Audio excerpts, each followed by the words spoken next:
Imagine you've traveled to a tiny village tucked into the hills of Sardinia or a quiet island in Okinawa, one of those rare places on Earth where living to 100 isn't unusual, it's ordinary. And imagine you sit down at the table with them for a meal. What's on the plate in front of you? It's probably not what you'd expect. There's no expensive superfood you've never heard of, no exotic powder, no complicated diet, no fancy supplement. What you'd find, instead, is simple, humble, inexpensive food, the same kinds of foods their grandparents ate. And yet, those plates may hold one of the great secrets to a long and healthy life. Today, I'm going to take you on a tour of what the world's longest living people actually eat every day, the foods and the simple habits around them that you can start borrowing for your own table this week. If you enjoy this kind of practical, honest look at what truly works, take a moment to subscribe so the next one finds you. Now, pull up a chair, and let's see what's on the menu. The first thing you'd notice is what sits at the center of nearly every meal: beans. If there is one true superfood of the world's longest living people, it's the humble bean. Beans, lentils, chickpeas, and other legumes are a daily cornerstone in almost every one of these communities. They're rich in protein and fiber, they're filling, they're cheap, and they keep blood sugar steady. The longest-lived people often eat a cup or more of beans a day. So the first lesson is simple and powerful. Eat beans every day if you can, in soups, stews, salads, and spreads. Next, you'd see the plate overflowing with vegetables and greens.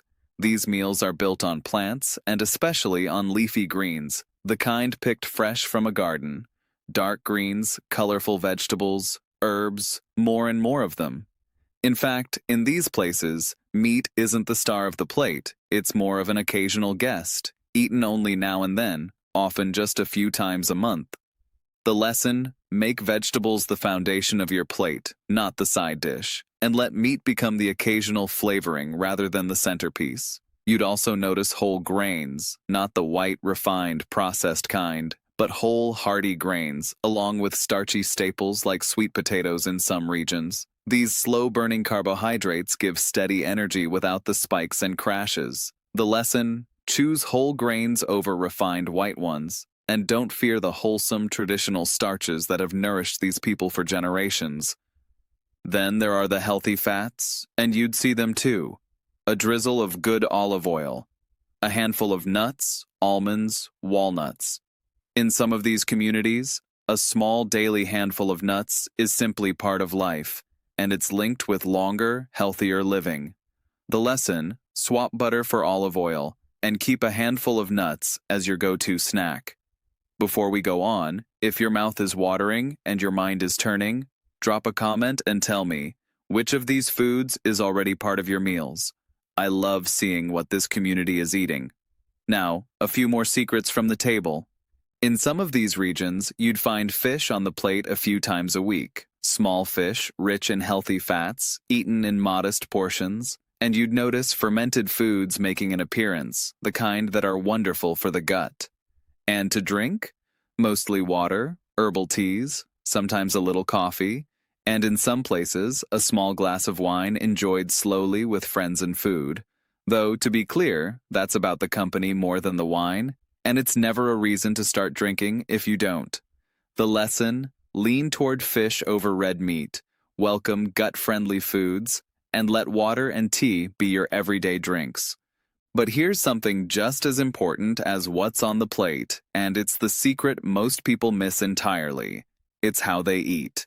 In Okinawa, there's an old saying spoken before meals, a reminder to eat until they're only about 80% full, not stuffed. They eat slowly, mindfully, and often in good company, sharing the meal with family and friends. Their biggest meal tends to be earlier in the day, not a heavy feast right before bed. The lesson: slow down, stop before you're completely full, and whenever you can, share your meals with people you love. The how of eating may matter nearly as much as the what.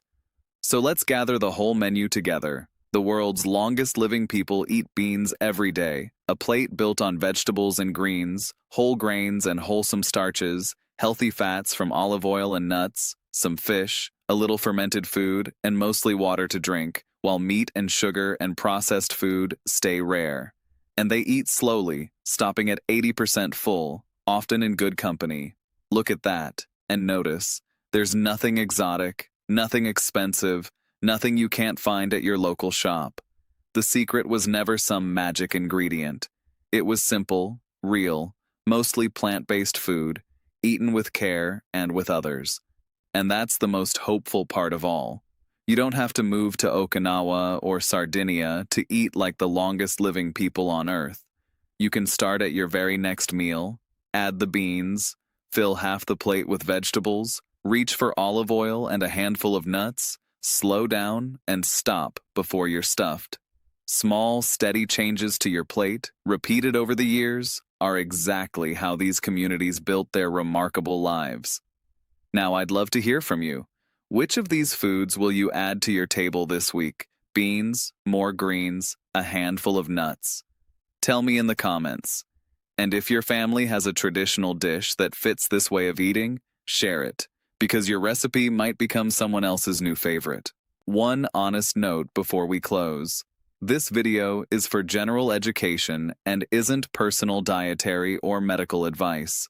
If you have any health condition that affects your diet, like kidney issues or diabetes, talk with your doctor or a dietitian about what's right for you before making big changes.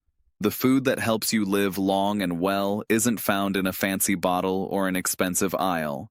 It's the simple, humble, time-tested food that has nourished the world's longest-living people for generations, and it's waiting for you at your own table. I'll see you in the next video.